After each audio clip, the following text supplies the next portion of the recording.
안녕하세요. 은호레터의 은호입니다. 뉴스와 관련된 자료를 함께 보여드릴 수 있도록 포맷을 변경했습니다. 자막을 켜고 들으시면 이해하시기 더 좋을 것 같습니다. 11월 22일 금요일 전달드린 뉴스는 다음과 같습니다. 목요일 미국 주식시장은 트럼프 당선 후 규제 완화 기대감과 경제 회복 기대 속에 상승 마감했습니다. 미국 법무부와 여러 주정부가 반독점 법원 판결 이후 구글에 대해 크롬 브라우저 매각과 같은 구조적 조치를 제안했습니다. 유럽의 10월 차량 판매 현황을 살펴보겠습니다. 미국 증권거래위원회 의장 게리 겐슬러가 2025년 1월 20일 사임할 예정입니다. 호주 정부는 16세 미만 아동의 소셜미디어 사용을 금지하는 법안을 제출했습니다. 중국 전자상거래 기업 핀도드홀딩스가 3분기 실적을 발표했습니다. 제프 베조스와 일론 머스크가 다시 한번 신경전을 벌였습니다. 애플은 AI 경쟁력을 강화하기 위해 시리의 대대적인 개편을 준비하고 있습니다. 자세하게 하나씩 살펴볼까요? 목요일 미국 주식시장은 트럼프 당선 후 규제 완화 기대감과 경제 회복 기대 속에 상승 마감했습니다. S&P 500 지수는 0.5% 상승했고 다우 지수는 1.06% 올랐으며 나스닥 지수는 소폭 상승했습니다. 비트코인은 98,000달러를 돌파하며 암호화폐 친화적인 정책 기대감 속에서 강세를 이어갔습니다. 엔비디아는 예상보다 높은 실적 발표했지만 성장 둔화와 공급 제약 우려로 주가가 출렁인 후 0.5% 상승 마감했습니다. 스노우플레이크는 연간 매출 전망 상향 조정으로 약 33% 급등했습니다. 에너지 부문은 우크라이나 러시아 전쟁 긴장 고조로 유가 상승에 힘입어 강세를 보였고 신규 실업수당 청구 건수가 감소하며 고용시장이 견조함을 보여줬습니다. 연준은 점진적인 금리 인하 가능성을 언급했지만 지정학적 리스크와 소비자 지출 동향이 향후 시장 방향의 중요한 변수가 될 전망입니다. 미국 법무부와 여러 주정부가 반독점 법원 판결 이후 구글에 대해 크롬 브라우저 매각과 같은 구조적 조치를 제안했습니다. 이는 온라인 검색 시장에서 구글의 독점적인 지위를 약화시키기 위한 방안으로 구글이 불법적으로 시장을 지배했다고 판결된 데 따른 후속 조치입니다. 법무부는 구글이 검색 엔진의 기본 설정을 크롬 브라우저와 안드로이드 운영체제에 결합해 경쟁사를 배제한 점을 문제 삼았습니다. 제안된 해결책은 크롬 브라우저 매각, 안드로이드 운영체제 매각 또는 구글 서비스 강제 설치 금지, 애플, 삼성 등과의 기본 검색 엔진 계약 종료, 경쟁사와의 데이터 및 검색 결과 공유 의무화, AI 기술 관련 투자와 인수 제한 등이 있습니다.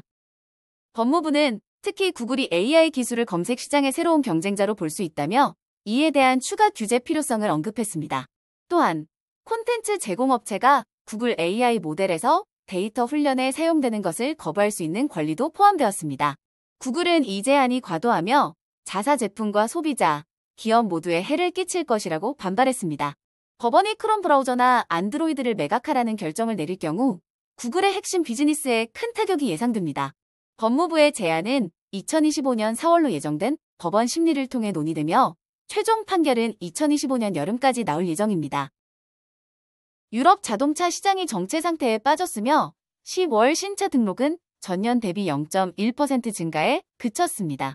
EV 판매는 6.9% 늘었지만 올해 누적 1.7% 감소하며 어려움을 겪고 있습니다.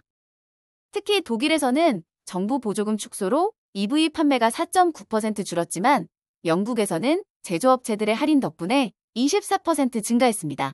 포드와 폭스바겐 등 주요 제조업체들은 수요 감소에 대응하기 위해 대규모 감원 및 비용 절감을 추진 중입니다. 대신 소비자들은 하이브리드 차량으로 관심을 돌리고 있으며 이 부문 판매는 10월에 16% 증가했습니다. 미국 증권거래위원회 의장 게리 겐슬러가 2025년 1월 20일 사임할 예정입니다. 그는 2021년 바이든 대통령의 지명으로 SEC 의장직을 맡아 규제 강화와 암호화폐 업계에 대한 강력한 단속을 추진해왔습니다. 겐슬러는 재임 기간 동안 비트코인 ETF 승인을 거부하는 등 암호화폐 업계와 여러 차례 법적 분쟁을 벌였으며 코인베이스와 같은 기업을 상대로 등록 위반 소송을 제기했습니다. 그러나 공화당이 주도하는 새로운 행정부에서는 암호화폐에 대한 규제가 완화될 가능성이 높습니다. 그의 사임 이후 SEC는 공화당 성향의 임시 의장이 이끌 것으로 보이며 트럼프 행정부는 새로운 SEC 의장을 임명할 예정입니다. 호주 정부는 16세 미만 아동의 소셜미디어 사용을 금지하는 법안을 제출했습니다. 해당 법안은 반복적인 위반 시 최대 4,950만 호주 달러의 벌금을 소셜미디어 플랫폼에 부과할 수 있도록 하고 나이 확인 시스템 도입을 통해 이를 엄격히 시행할 계획입니다. 이 법안은 부모의 동의나 기존 계정에 대한 예외를 허용하지 않아 다른 국가들보다 강력한 규제를 도입하려는 것이 특징입니다. 앤서니 알바니즈 총리는 소셜미디어 회사들이 책임을 다하도록 압박하고 아동의 신체적, 정신적 건강을 보호하기 위한 조치라고 설명했습니다. 법안은 메타의 인스타그램과 페이스북, 바이트댄스의 틱톡, 앨론 머스크의 X, 스냅챗 등을 대상으로 하며 야당은 이를 지지하겠다고 밝혔습니다. 아동은 메시징 앱, 온라인 게임, 교육 서비스는 계속 사용할 수 있으며 건강 지원 플랫폼인 헤드스페이스와 구글 클래스룸, 유튜브는 제외됩니다. 중국 전자상거래 기업 핀도도홀딩스는 3분기 매출이 142억 달러로 전년 대비 44% 증가했으나 2022년 2분기 이후 가장 낮은 성장률을 기록하며 시장 기대치를 밑돌았습니다. 순이익은 36억 달러로 전년 대비 61% 증가했으나 2분기 연속으로 애널리스트 예상치를 하회했습니다. 핀도더는 경쟁 심화와 외부 환경을 이유로 성장 둔화를 설명하며 미국 내 성장세가 약화되고 있다고 밝혔습니다. 특히 도널드 트럼프 대통령 당선자가 중국산 제품에 60% 관세를 부과하겠다고 공약하며 관세 리스크로 인해 투자자들의 우려가 커지고 있습니다. 테무는 미국에서 빠르게 성장했지만 다운로드 수는 2023년 7월 정점 이후 감소했으며 광고 예산을 미국 외 지역으로 전환하고 있습니다. 중국 내에서는 정부의 경기 부양책이 기회를 제공했지만 핀도더는 운영 한계로 인해 이를 충분히 활용하지 못했다고 인정했습니다. 또한 테무 공급업체들의 불만을 해결하기 위해 수수료를 줄이는데 10억 달러 이상의 예산을 책정했습니다. 유럽에서는 EU 소비자법 위반 혐의로 조사를 받고 있으며 플랫폼에서 판매되는 불법 상품과 관련된 규제 압박이 강화되고 있습니다. 제프 베조스와 일론 머스크가 다시 한번 신경전을 벌였습니다. 머스크는 베조스가 트럼프 대통령 당선 전 트럼프가 질 것이라며 스페이스X와 테슬라 주식을 매도하라고 조언했다고 주장했습니다. 베조스는 이를 부인했습니다. 머스크와 베조스는 각각 스페이스X와 블루 오리진을 운영하며 상업 우주산업에서 경쟁 관계에 있습니다. 스페이스X는 로켓 발사와 스타링크 위성 인터넷 사업에서 우위를 점하고 있고 아마존이 추진 중인 프로젝트 카이퍼는 뒤처져 있습니다. 또한 아마존은 테슬라의 경쟁사 리비안의 주요 주주이기도 합니다.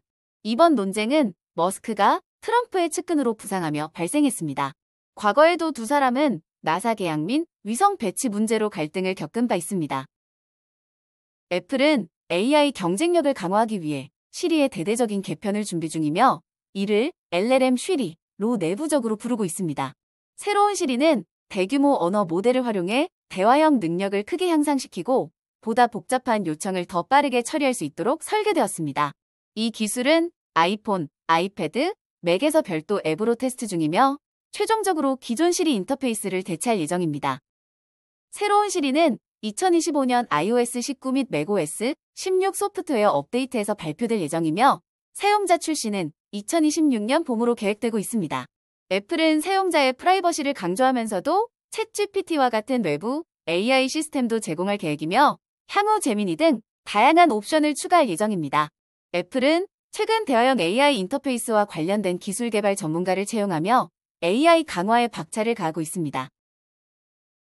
오늘 전달해드릴 뉴스는 여기까지입니다. 들어주셔서 너무 감사드리고 은퇴하는 그날까지 파이팅입니다. 도움이 되셨다면 좋아요와 구독 부탁드립니다.